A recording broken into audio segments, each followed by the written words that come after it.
nikmat nu kamari ngadahar naon bae bebas, nikmat nu kamari nginum naon bae bebas, nikmat nu kamari lelempangan kumaha bage kendala kuari lempang geus asa oyag-oyaga. Dahar diatur teu meunang ngadahar daging, teu meunang ngadahar gitu lauk asin, uyah dan lain sebagainya, manis-manis ulah. Masya Allah. Konsul ke dokter, dok saya udah lama nggak makan daging karena penyakit darah tinggi ya. Terus kira-kira kalau sapi sama kambing dahsatan mana? Dahsatan sapi. Kambing mah tuh nyepak nggak seberapa, tapi sapi waduh. Siap ta dokter, urusan anak sepak ya bayu. Dokter hebat ya pokoknya, asa dibunuh asa dimana dokter ya.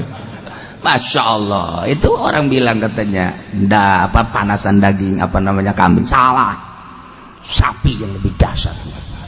Boleh dah makan kambing, udah nggak apa-apa, penting sampai rumah makan daging, nggak lama lagi dah. Dok gimana sih dok? Lah iya cabut ku Allah, awas teka rasa tak kurang. Allah maha segala-galana. Dzalika bi anna Allah lam yakum mughayyiran ni'matan an'amaha 'ala qaumin hatta yughayyiru ma bi anfusihim. Urang anu dibere nikmat ku Gusti Allah lain syukuran kemudian kufur ka Gusti Allah, delekeun ku Gusti Allah sia geus ngarobah nikmat menang ti aing, dirobah deui ku aing sia. Dzalika bi anna Allah lam yakum mughayyiran ni'matan an'amaha 'ala qaum hatta yughayyiru ma bi anfusihim. Zalika itu siksa-siksa anu datangkeun ka para kafir-kafir teh belah dituna nu baraheula belah dina kufar-kufar Makkah disiksa ku Gusti Allah dengan siksaan anu dahsyat melalui tenggelan-tenggelan malaikat. Langsung ditenggelna make alat-alat palu langsung ti neraka, dihantem ti hareup, dihantem ti tukang, berubah wajahna ajur-ajuran, kulit lagi menjadi hideung sakumaha areng. Kejadian anu pohara ese nyaritakeunana. Sebab ieu mah siksa bakal terus berlanjut setelah Kangjeng Nabi, para sahabat tabi'in datang ke tahun 2018 ayat. Nah iya wadah dicaritakan kunaon memang gitu siksa-siksa nu diturunkan ke para kufar pehorenganan bi anallah kusabab sayana Gusti Allah lam yakum mughayyiran ni'mah. Allah moal ngarobah kana nikmat an'amaha anu geus dipaparinkeun nikmat ala kaumin kana kaum langsung diganti begitu saja dengan siksa moal hatta yughayyiru ma bi anfusihim, hingga kaum eta lah anu ngarobah kana nikmat-nikmat anu datang ka dirina. Nikmat maka pan pamere Allah ulah dirobah, syukuri. Mantak ieu anu ngahartikeun merubah nasib salah eta kula sok maca ieu tah. Ya, Allah tidak akan merubah nasib seseorang kecuali orang itu berubah nasibnya sendiri. Cipan dari kos gitu atuh. Batalina jeung akidah bahaya eta narjamahkeun teh. Nikmat. Kabeh ieu aya sabaraha ayat nu patali jeung ieu nikmat kabeh ge lain nasib. Nasib moal bisa dirobah. Bil qadari khairihi wa syarrihi minallahi ta'ala. Mantap ieu tanggung jawab teh jelema teh anu njieun terjemahan ayat ieu ku nasib. Nikmat Allah mere nikmat ka urang ti eueuh ka aya beuh masya Allah. Saenggeus da aya urang dibere sehat, mata bisa neuleun nu geulis ya karim. Masya Allah karim.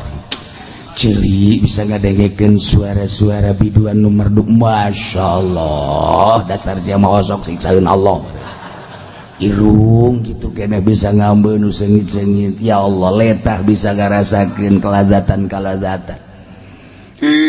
gitu keneh dubur gitu keneh kubul. Ya Allah masih produktif, masih keneh istimewa. Subuh sakumaha alif teger luar biasa. aya nu kos wao lan apa atau matu.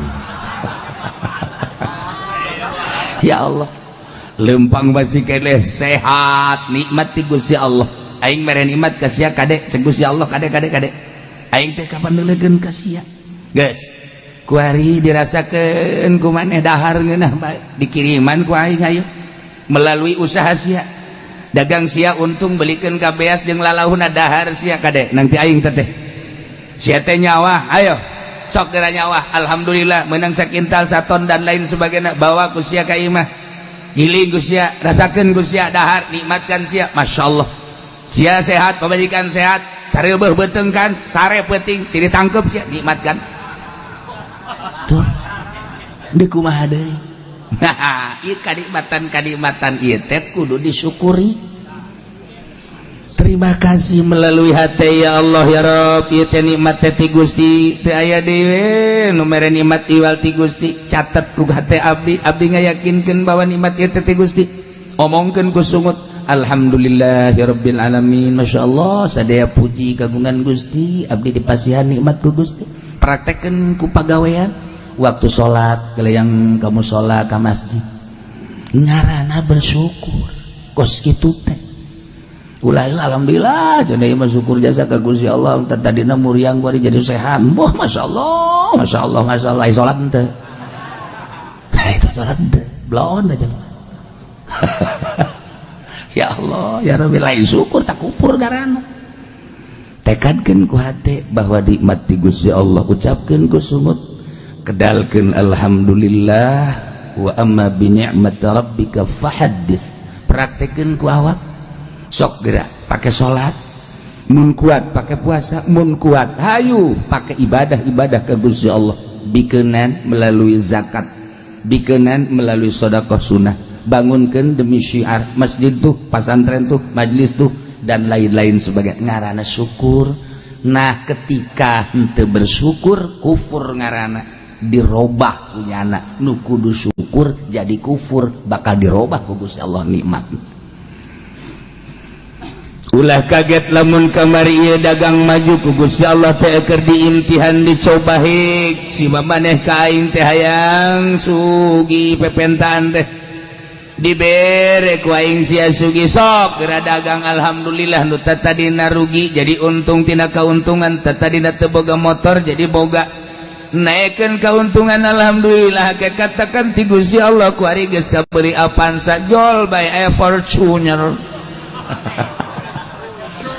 Masya Allah kabong bro himatul aliyah keluar isuk-isuk jedur balik sore-sore jedar usaha teh banting tulang geus tegaho kaler kidul alhamdulillah kabelilah fortuna. Nah cek Allah tujuan maneh hayang sugih teh kapan geus dek syukuran apa dek kufuran maneh ka aing didelekeun sia ku aing ketika bersyukur lamun syukur ke Allah la azidannakum tambahan sia ku tapi wala in kafartum inna azabi lasyadid sia kufur ka aing kurekeun moal kebal deui awas aing maha kuat aing maha ningali aing maha sagala-galana cek Gusti Allah nang aing teh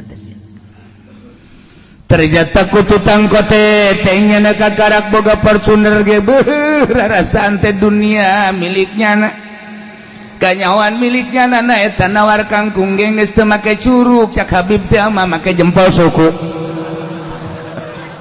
Ini berapa ini nih buat monyet saya abo Masya Allah kufur didelekeun ka deku Gusti Allah ya Allah ya Rabb ngadahar baso geges lain deui nya nama baso sabaraha duit jeung pinggan-pinggana jeung karanjangna sabaraha duit jeung hulu sia sabaraha duit ambo udah pohara itu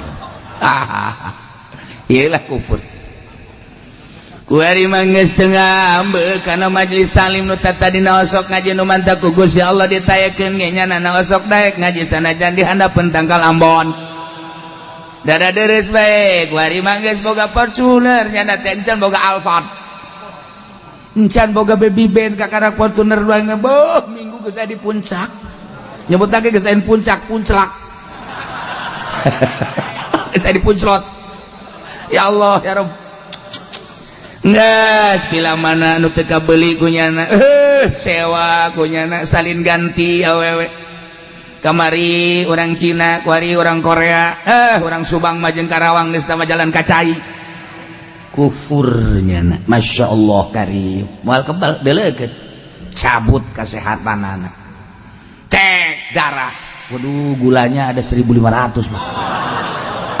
Yang bener ini dokter gak salah iya di situ masih kuat ini biasanya 1500 lupa mati saya baru dengar 1500 biasanya cuma 300 400 500 ini 1500 gak tahu ini alat apa salah ya Pak bagaimana ya yang jelas ini 1500 udah ini mas sampai rumah langsung suruh bikin kuburan aja ya iya saya cabut gua Allah kariwatan anak Masya Allah kawan ada puyang ya bebeja ke pemajikan cek atau Pak dicek dokter darah tinggi ya Allah 790 darahna abo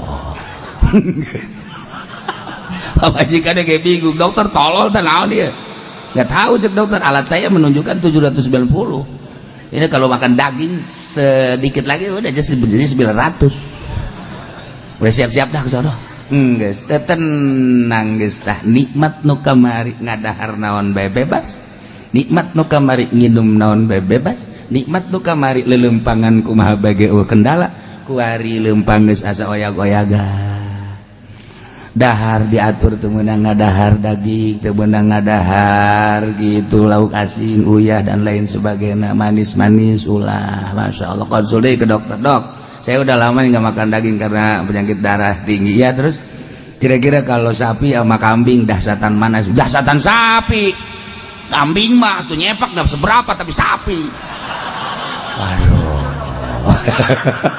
siap tak dokter urusan anak sepak ya bayu dokter hebat ya pokoknya kayaknya asa dibunuh asa di dokter ya Masya Allah itu orang bilang katanya apa panasan daging apa namanya kambing salah sapi yang lebih dahsyat boleh dah makan kambing udah nggak apa-apa penting sampai rumah makan daging nggak lama lagi dah dok gimana sih dok lah iya cabut ku Allah awas teka rasa tak kurang Allah maha segala-galana zalika bi anna Allah lam yakum mughayyiran ni'matan an'amaha ala qaumin hatta yughayyiru ma bi anfusihim urang anu diberi nikmat ku Gusti Allah lain syukuran kemudian kufur ka Gusti Allah delekeun ku Gusti Allah sia geus ngarobah nikmat menang ti aing dirobah deui ku aing sia sok kabaheula teu boga sapatu sia hayang boga sapatu nah kuari geus boga sapatu pake ku sia gan bisulang dampal suku sia sapatu dibabawa lain dipake abeh kajahoan ku batur boga sapatu beli tapi nah digantungkeun di pundak tinggal cek babaturan dan itu sepatu kuda di pundak aing boga ngan bisa dipakai emang kunaon bisul dampal suku aing tuh bandingkeun maning mana nyana boga sapatu jeung teu boga sapatu baheula teu boga sapatu sehat suku kuari boga sapatu bisul suku ayo sia bandingkeun ku sia sia nah gitulah selalu baheula makeun manehanana alhamdulillah hidup sederhana be kamu sholat ka masjid ka majelis taklim aya maulidan aya rajaban pangheulana nyana nyumbang kuari barang geus luhur ngapak hirupna geus teu nyahokan nu leutik masyaallah kuari mah wayah muludan nyana di puncak wayah rajaban nyana di Bali geus sararese lebaran geus teu bisa dihubungi HP-na geus teu bisa dihubungi aya di Singapura nyana Allah karim pohara ya barang jadi bos teh orenganan hateletik nama cerik lantaran baheula keur hidup sederhana jeung pamajikan dek jam sabaraha bae ceklak masalah barang ku hari hirup geus ngapak di toelan dia teu daek hudang geus berobat-obat diurut geus diurut masyaallah tah sia duit loba beli ku sia awewe bisa opat sia tapi teu hudang naon artina ayo nyana nangkarak bae diome ku pabajikan opat geus nu hiji dadah ka udah saya mah cerai aja emang gua buat apa begitu nu hiji deui sarua bae mumpung ora keneh kula rek balik bae ka sieun naonan teu naonan kula ge butuh balik tinggal 2 deui bertahan 2 deui teu kuat ngan 10 poe doang balik tinggal hiji deh nya hirup sorangan bae goblok aing sugih ongkoh tapi aing sorangan bae hirup luntang lintung nyana baliknya nangkep guguling naonan ya guguling mah urang nangkep cicing bae panu nu mantep ditangkep nyana nangkep deui kan karasa aya guguling atuh mendingan jeung kebo atuh keboona bisa nejehnya nah ieu kunaon ieu nikmat teu disyukuri nyana endahan dikufur teu karasa ku Gusti Allah dicabut kanikmatan masyaallah ieu keur perorangan awak cabutlah mata cabutlah ceuli cabutlah huntu kuari manggeus teu bisa nginum es asal nginum es bebes sing renteng ka mata kararasa sadis teh es musuhnya jeung es anu tadina jeung es teh jalan menyatu iraha bae kapan saja dibutuhkan jadi kasegeran kuari mah neuleuh es teh sarua jeung neuleuh kafir musuh sia jeung aing kuari mah jeung daging musuh jeung es musuh lauk asin musuh atuh kabeh musuh kuari mah darengan jeung kentang doang kitu beunang make uyah cek pamajikan isuk pageto mah geus teu kudu dahar naon sia ngomong paeh ka sialah orang kaya duit boga mambalayah mobil ayo imah ambalayah sia tapi dicabut ku Gusti Allah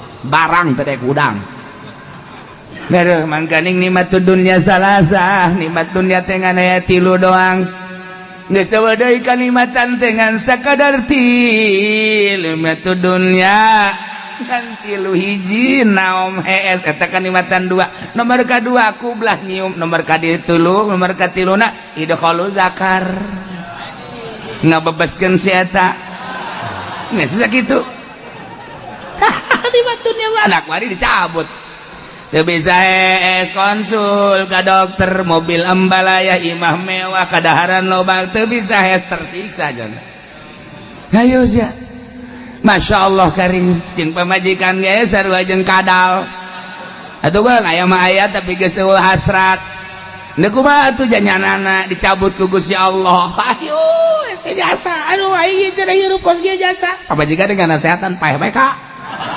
sia kurang kitu atuh naon cecena teh hirup mangpaatna aing kitu mah paeh kula ngora keneh bisa kawin deui jeung saya goblok sia nganyerikeun hate aing sia kuat dicabut ku Gusti Allah ieu naon nikmat lain disyukuri tapi dikupur tapi loba jelema anu syukuran ka Gusti Allah bu tatadina susah tatadina mangan sakadar dagang leletikanan ditaekeun ku Gusti Allah tapi nyana bersyukur terus bae la in syakartum la azidannakum santunan yatim piatuna terus fakir miskinna terus be tatangga terus nggak bangun terus makin ditaekeun ku Gusti Allah tatadina boga mobil teh kekarak 10 kuari mah geus 100 hese make kan mobil ngan dideleukeun doang hese make nu mana ieu sih make mobil ieu 100 na baik-baik kabeh ya Allah ya Rabbi sapatu 100 sendal 100 hei hese make na hese make tapi kunyana dimanggakeun beta mobil aing 100 sia beusi deuk make pilih nu mana bae kajen teuing aing mah nyewa ge wah hebat amat teh jelema nya beusi deuk mararake los tak aing mah kajen nyewa angkot bae ambo par sapatu aing parake los Gusti sendal aing parake los asal ulah pamajikan aing bae dipake Gusti bahkan aing sia butuh-butuh teuing mah pamajikan aing los pilih Gusti tah aing deuk dipicen los jang sia kawin heula abe aing bisa nyandung deui bo tak jore amat cak pamajikanana beusi batur butuh aing deuk jadi sahabat ansor sakeuna teh ka ulah sok leuwih ngomong ka ya Allah orang ge sahabat ansor kos kitu mah muhajirin datang ke Madinah teu baroga pamajikan kapan nama hijrah di Madinah teh anu boga pamajikan 2 kita pilih tah aing boga pamajikan 2 demi keagungan Allah demi keagungan Muhammad demi keagungan Islam maneh ngabutuhkeun pamajikan aing boga 2 pilih ku sia salah sahijina masyaallah matak hubbul ansor dakhala jannah cinta ansor surga atuh ansor lain alagaan nyambut kedatangan muhajirin pamajikanage dibikeun ya karim lain ansor NU sama kade ansor NU hancur ilmu naon teh zalika bi anna Allah lam yakum ghaira. Kejadian siksa-siksa Allah anu diturunkeun ka para kufar-kufar ti zaman baheula depikeun ka zaman kufar Quraisy eta teh ku gara-gara nama manehanana henteu bersyukur ka Gusti Allah bahwa Allah teh kapan henteu erek ngarobah kana nikmat nu geus dibikeun ka kaum kecuali kaum eta ngarobah nikmat nu geus dibikeun ka kaum eta. Bangsa Indonesia teh merdeka tahun 40 di bawah bendera merah putih Bung Karno dan Bung Hatta. Dibuatlah aturan Pancasila Bhinneka Tunggal Ika NKRI, Negara Kesatuan Republik Indonesia, satu negara, satu bahasa, satu nusa, satu bangsa. Sabang sampai Merauke disatukan, duduk sama rendah, berdiri sama tinggi.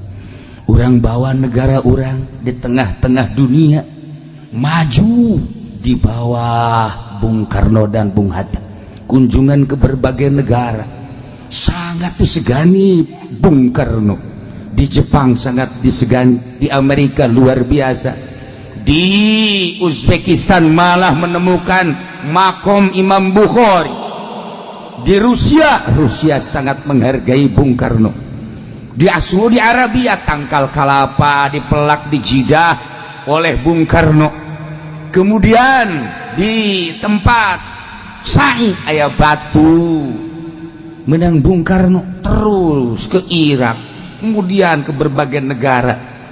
Tujuan Bung Karno bangsa Indonesia supaya satu-satunya bangsa di dunia yang punya kehormatan yang tinggi, sehingga cita-cita untuk membuat PBB di Indonesia. Seperti etalah cita-cita Bung Karno dengan bahasa setiap ceramah, gantungkan cita-citamu wahai anak muda Indonesia di atas langit. Hebat Bung Karno, lain lalagaan. Hebat Bung Hatta, luar biasa. Di bawah bendera sangsaka merah putih NKRI, luar biasa disegani di dunia. Nikmat merdeka dirasakan oleh bangsa Indonesia. Bersyukurlah sebab nu jadi presiden Bung Karno, nu jadi menteri-menterina, nu jadi gubernurna, nu jadi bupatina, kiai-kiai. Terteralah kuari setiap kabupaten nama-nama jalan kiai. Kiai Mustafa, Kiai Khairun, Kiai di Serang dan lain sebagainya. Eta berkat kiai ikut andil dalam membangun bangsa jeung negara di Indonesia. Di dieu abahna abah bapak kolot kula Kiai Haji Romli jadi lurah seumur hidup. Desa teh dipake ngaji ku Kiai Haji Romli mah. RT titah mawa masyarakat saurang 10 bae lamun boga RT 10 jadi 100. RW gitu kene, RK gitu kene. Eueureuna ngaji di desa, di majelis taklim, di musola. Hubungan bupati jeung lurah sangat erat lantaran ngemajukeun bangsa jeung negara.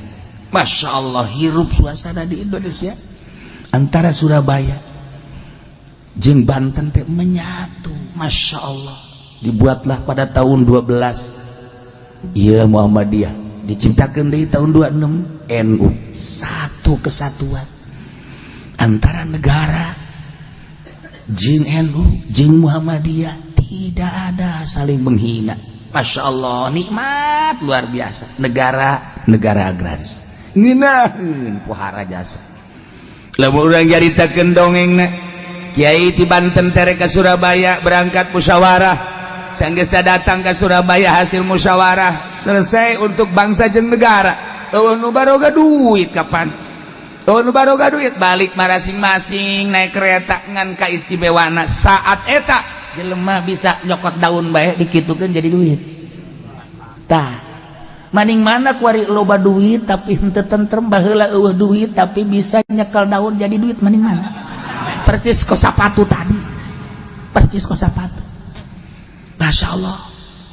Lamun orang nyaritakeun NU baheula ulah di zaman Ki Hasyim Asy'ari, di zaman Idham Khalid bae ge Jakarta katinca kabeh suku Pak Idham Khalid, Serang katinca kabeh, Tangerang katinca kabeh, suasana NU hirup lantanan ketua NU na kunjungan ke masjid-masjid mana nu teu pernah ditinca ku Pak Idham Khalid, tapi kuari NU kuari irahan cak musola kadenge ku ceuli dia da kumaha nuturkeunna dia yeuna dia berubah ieu kan deuk jaritakeun perubahan nikmat nu baheula di organisasi nikmat teh benar-benar disyukuri ibadah kuari keuangan yang maha kuasa eta organisasi atau komo partai, eta partai atau komo negara, eta negara atau komo kiai.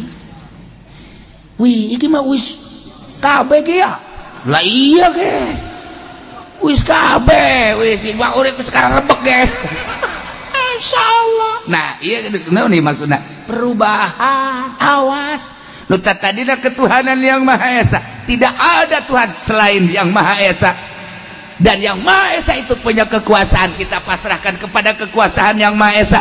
Tidak ada yang punya kekuasaan kecuali Allah. Sandarkan kemahadoipan kita ke maha kuasaan Allah, insya Allah bantuan Allah tetap ada, insya Allah bantuan Allah tetap istiqomah. Tapi ketika kita berubah ketuhanannya dengan keuangan, sandaran kita kepada materi, dunia, uang dan lain sebagainya, seakan-akan mengabaikan kemahakuasaan Allah. Engkau telah merubah nikmat yang aku berikan, kata Allah. Awas, gua cabut kamu, mimiti huntu umplak kabeh. Ayo sia dek gadahar naon sia guhal gehol huntuan sia ceuli culean gua. Geus kolot culean kan teh etis. Masyaallah batur gadareget janang geus embungeun. Aduh ieu mah abab lain naon cule ieu mah lain deh. Ya Allah ya Rabbi, ya Allah ya Rabbi, cileuh segede poleca. Aduh ampun. Masyaallah geus teu bisa dipandian ieu mah cileuh. Ya Karim leho hejo, Masya Allah dising-singkeun teh bau sagede jempol suku. Ayo sia ajak Allah, ayo sia. Kuari di barare salah letruk, salah letres jelema nikmat lain disyukuri. Awas ya. Kuari nikmat secara bersama. Kemerdekaan nu mesti ku urang dinikmati pakai bersyukur ka Gusti Allah. Kuari dijajah setik-setik 5 tahun adem ayam 10 tahun mulai rada goyang-goyang. Ketika Pak Harto langsung seperti etalah dicekelah ku Bung Harto, berubah negara, kenikmatan lain dipakai syukur ka Gusti Allah, dipakai kufur kuari. Masya Allah ku Allah, terus kenikmatan eta dirubah menjadi siksa.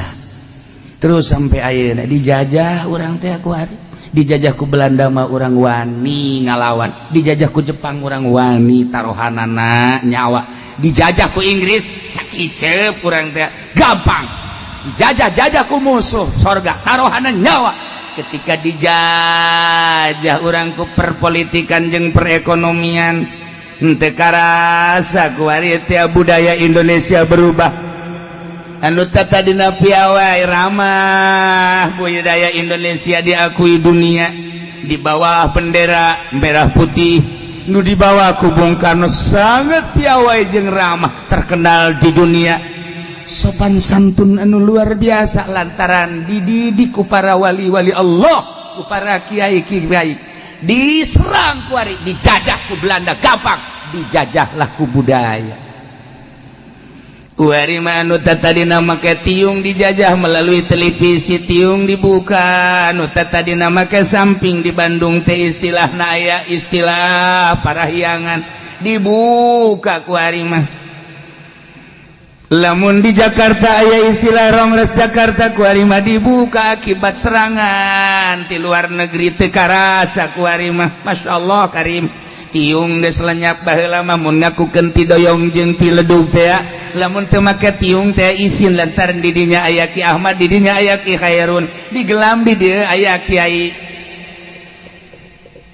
Samaun. Isin ngakukeun urang gelam teu make tiung, kuari dibalik isin mun urang doyong make tiung, isin mun urang ledug make tiung dibalikeun, tinggal tunggu awas siksa ti Gusti Allah.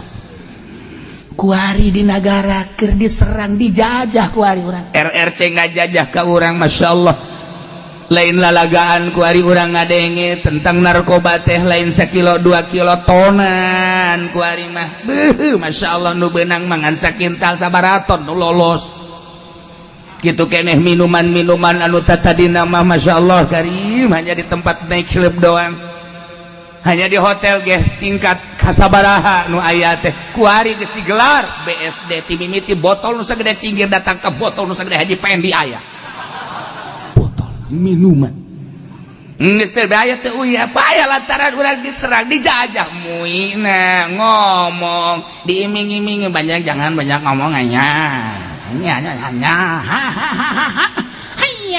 oke hanya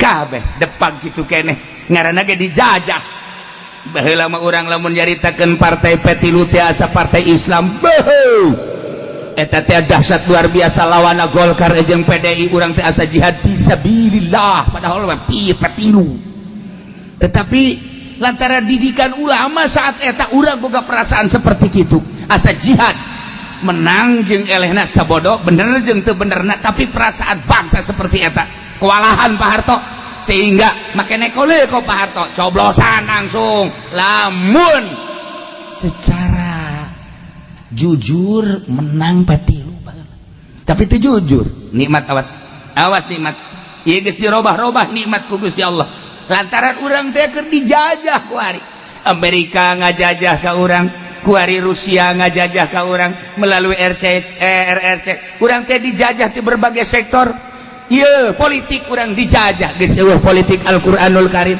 ekonomi urang dijajah kuari teh ku RRC geus acak-acakan saha anu ngadominasi ekonomi di Indonesia urang pribumi bahkan Gubernur Anies nyaritakeun tentang pribumi di demo teu meunang nyaritakeun pribumi teu kumaha coba betapa dahsyatna ieu naon ieu perubahan nikmat nu sakedeung deui lamun ieu teu dipertahankeun teu dikembalikeun nikmat kana syukur bakal disiksa ku Gusti Allah saha nu nyaho Jakarta dikerem Serang dikerem Pandeglang dikerem Banten dikerem aja Tangerang aman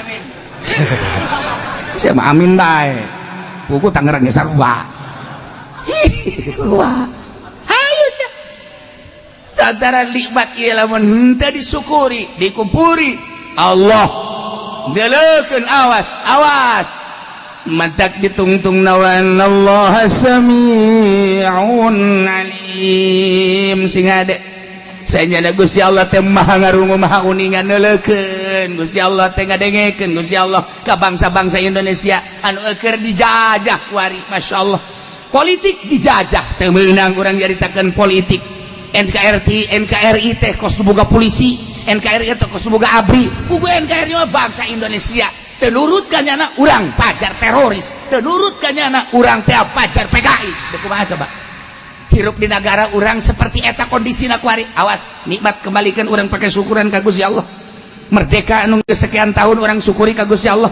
politiknya coba orang beneran deui atungan ngomong doang pan urang mah teu jadi DPR atuh kieu cenah lain jadi DPR teu kapilih aing tiba heula aing hayang jadi DPR teu kapilih dek diacak-acak ku aing jadi kursi DPR ku aing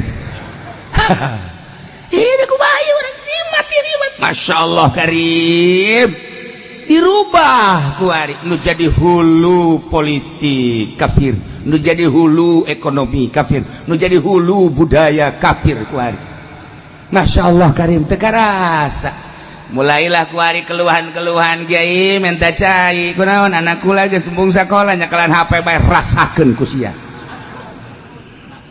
geus mulai unggal poe keluhan ibu-ibu ya Allah kiai anak teu daek sakola cek cenah main HP bae nu hiji daek sakola tapi pamulikeun motor gede puguh makna ge dagang uleg hayang motor gede aing inget mega uleg tatung-tung geus pota bahasa uleg teu jalamu macan dagang uleg doang anak yang motor gede asal geus balikeun motor emang daek sakola tuh moal jatah sarupna motor mah lain jang sakola tah mah jang ngetrek dia teh kumaha ayo sia kawalahan wah berapa ratus berapa ribu ibu rumah tangga mengeluh tentang anaknya inilah hasil jajahan kafir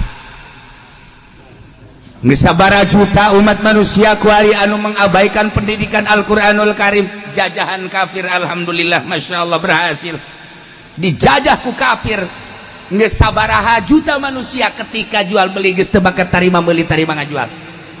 Geus dijajah ku kafir melalui cek, dijajah ku kafir melalui etol, dijajah ku kafir melalui e-money, dijajah ku kafir melalui transaksi anu di luar aturan Fathul Muin, di luar aturan Riyad Takrib.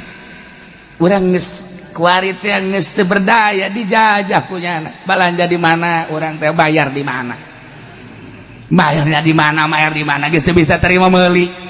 Jajan lagi make kaca, geus dus kabur kuari teh. Hasil jajahan kafir dirasakeun ku urang kabeh. Kiai hanya membahas baheula tentang kumaha eta duit dipindahkeun ka cek. Ketika orang transaksi make cek kumaha dibahas di Bahtul Masail. Kemudian kuari dibahas deui tentang etol, perpindahan uang melalui kartu kadeleuna mah tapi aya maknaan duit eta teh. Mun leungit berarti sarua jeung leungit duit. Kuari aya e-money anu ku urang ditenden ke di bank atau dibawa ku urang bisa diisikeun 1 miliar 1 triliun dan lain sebagainya. Nah ieu teh koskara itu kumaha ieu budaya mana dan kumaha hukumna, tantangan kiai. Geus teu dibahas kuari mah jadi dibahas ya kitu-kitu keneh. Dibahas ku urang masalah kredit, minggu dibahas haram kredit anu 2 akad. Ketika antara cash jeung kredit berbeda harga, berarti 2 akad basa hiji barang 2 akad didengekeun ku celinyana balik ngaji nambahan kreditan. Pan gara roblok eta, pan darah dia tolol. Ende kumaha? Hayu sia. Jajahan kafir asup ka sanubari dengan rasa mudah, tetapi mengabaikan Al-Qur'anul Karim, mengabaikan hadis Nabi. Hanya berapa persen kiai anu ngabahas, hanya berapa persen kiai nu make, jak kiai na ge boga showroom. Jak kiai na ge boga HP-na opat kiai boga HP-na. Saja da kiai na ulah loba omong ulah cilak-cilak opat. Atuh kobo pedagang. Berhasil Yahudi ngajajah bangsa Indonesia melalui Belanda kandas, melalui Inggris kandas, melalui Jepang kandas, tapi melalui politik jeung perekonomian sangat berhasil. Tunggu 10 tahun 20 tahun ke depan, wallahu alam. Wallahu alam. Iyalah anu dipikirkan ku Habib Rizik, iyalah anu dipikirkan ku Habib Lutfi, iyalah anu dipikirkan ku kiai-kiai ke depan bagaimana bangsa Indonesia, ke depan bagaimana anak-anak kita, dan ke depan bagaimana cucu-cucu kita. Mulai musyawarah bagaimana, yuk kita gerak, dan bagaimana coba kita merapat ke Polri, coba kita merapat ke TNI.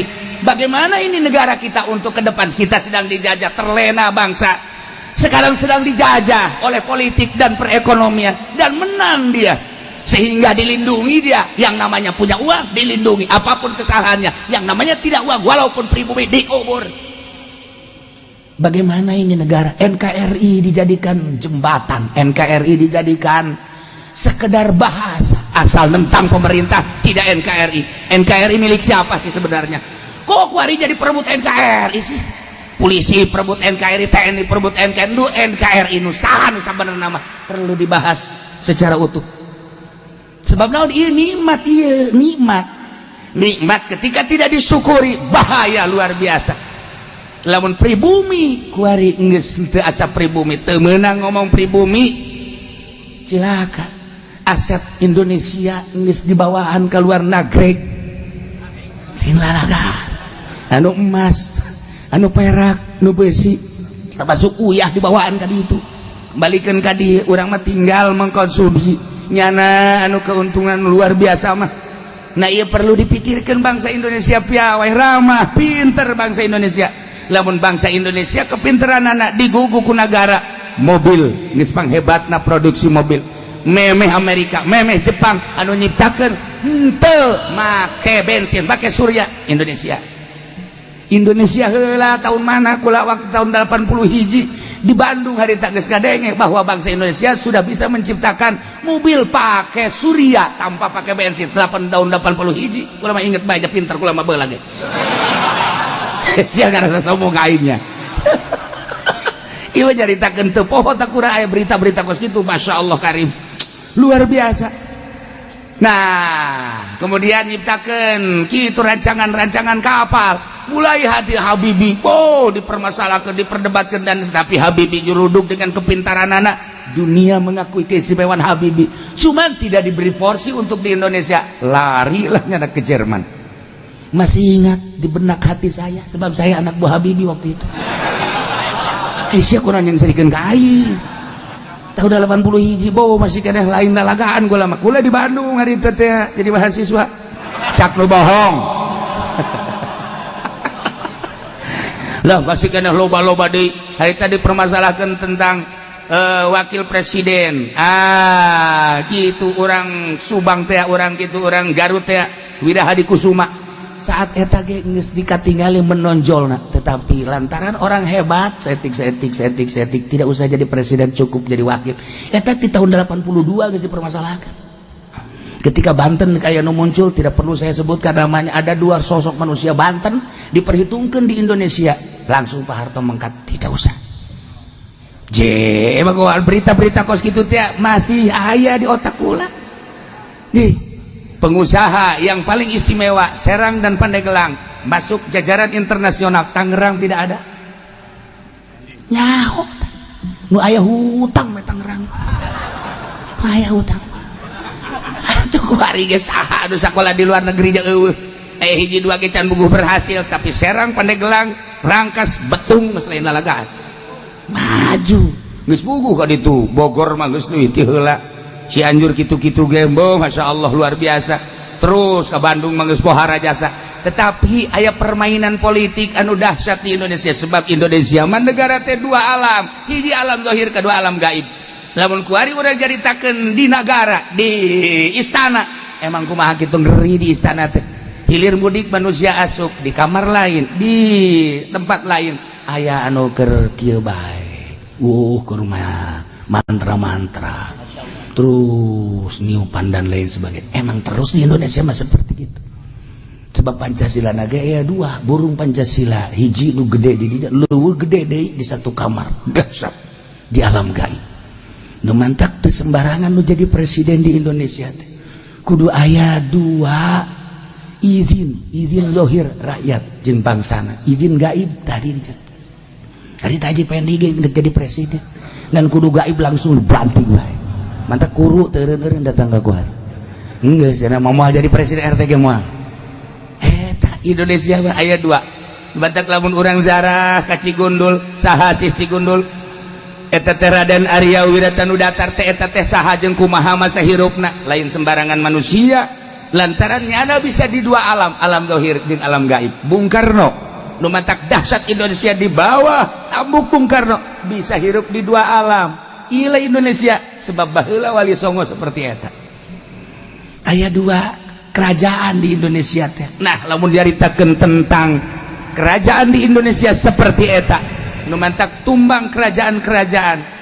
Kerajaan Yogyakarta, kerajaan Surakarta, termasuk kerajaan Banten yang tidak dibubarkan tapi tetap bubar, menyatu di alam nu eta. Di jerona teh macem-macem saha anu bakal muncul kejawen lah, muncul kewalian lah, muncul orang mau nyaritakan kos gitu di Indonesia lain lalagaan dahsyat wahara. Hanya jelema-jelema tertentu lah anu bisa masuk kadinya. Nah ieu kunaon Jokowi bisa kuat lantaran mali teruskan sia kuaing moal wakalan anu teruskeun wae ye sakedeung deui lalakon Indonesia bakal jeung Pancasila na kuaing dibahas ngaraji sia ka aing. Sombong amat aing keur sombong kadang-kadang lain ka sia maksudna ka DPR nyahoan aing bener di lain lalagaan. Kula kuari geus aya anu mere baju merah putih, kula geus aya anu mere bendera merah putih. Lamun Gus Dur waktu haul ka dieu aya merah di dieu aya anu merah putih, ku kula ditanya ti saha ieu ti kesepuhan, kuari kula geus aya anu mere. Kula kaget kula lamun ke make baju merah putih. Itu minggu kamari ku kula dibahas merah putih ieu naon ieu kaharepna. Nah awas ye bahaya gede nikmat, awas kembalikan urang merdeka di bawah naungan sang saka merah putih, di bawah tambuk Presiden Bung Karno dan Bung Hatta, dilanjutkan ku ari ku urang poho karena nikmat siksa Allah bakal datang. Engke bakal loba anu ceramah tentang merah putih kiai-kiai dan lain-lain sebagainya sebab geus keluar tidak aturan-aturan NKRI. Nyana ngomong NKRI justru nyana pengkhianat NKRI. Nyana ngomong NKRI nyana bajingan NKRI. Kudu dikembalikan supaya ulah datang siksa ti Gusti Allah. Nah, dzalika bi annallah,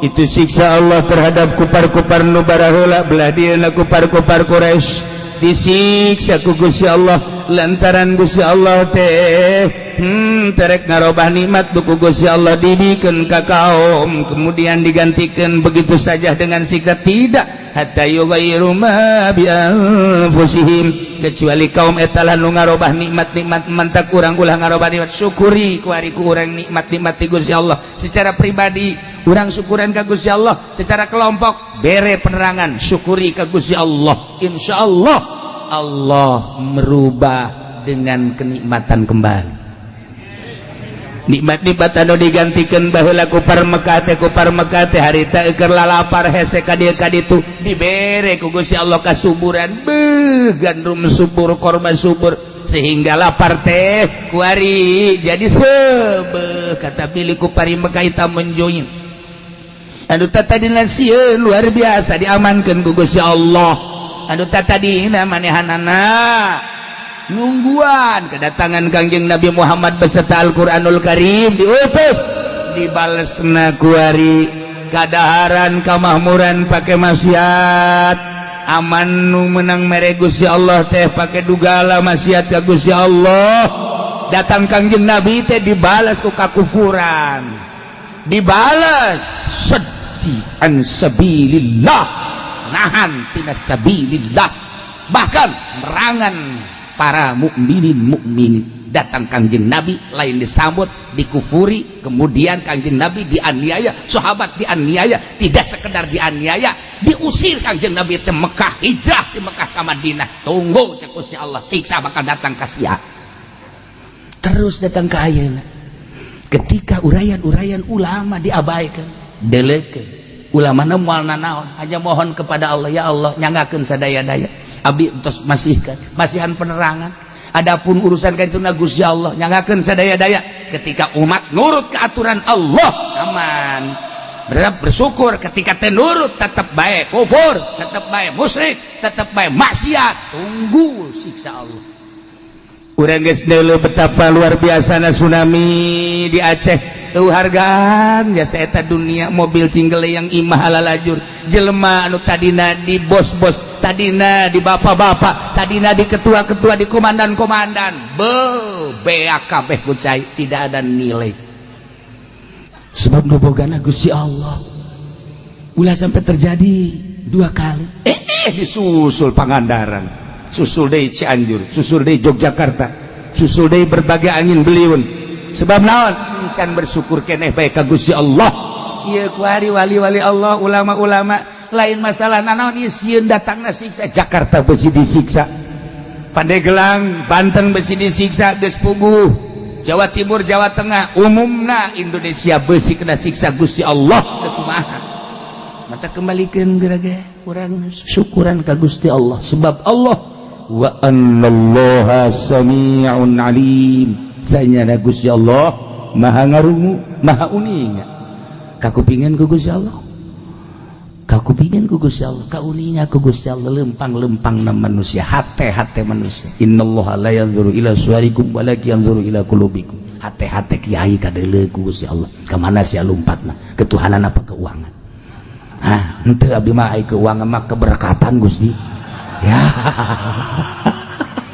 ya minim lah berkat bah cara Gusti hampura we teu masa kitu jang anak cek nya teh incu kula loba di imah atuh kunaon pake alasan sia ngariung incu masyaallah kayak mal kebeli di debabetkeun sok aing sok ya ketuhanan apa keuangan kembali deh Masya Allah rumus Pancasila menang di Al-Quranul Karim anu sakitu hebat tangkal kayu aya kapas aya pare dan lain sebagainya ia adalah isyarat untuk kesatuan jeung persatuan NKRI. Mudah-mudahan orang kabehan ditangtayungan ku Gusti Allah, pamarentahna ditangtayungan ku Gusti Allah, ilmuwanana ditangtayungan ku Gusti Allah, usahawana ditangtayungan ku Gusti Allah, rakyatna ditangtayungan ku Gusti Allah, sehingga orang melalui tangtayungan Gusti Allah bisa ngerubah menjadi syukur deui ka Gusti Allah, sehingga nikmat ditambah-tambah ku Gusti Allah, terasa kemerdekaan Indonesia, terasa kejujuran jeung keadilan Indonesia, terasa keamanan Indonesia, sehingga orang bisa ibadah dengan tenang jeung tentrem ka Gusti Allah Subhanahu wa taala bi barakati ummil Quran. Al-Fatihah. Bismillahirrahmanirrahim. Alhamdulillahirabbil alamin arrahmanir rahim maliki yaumiddin.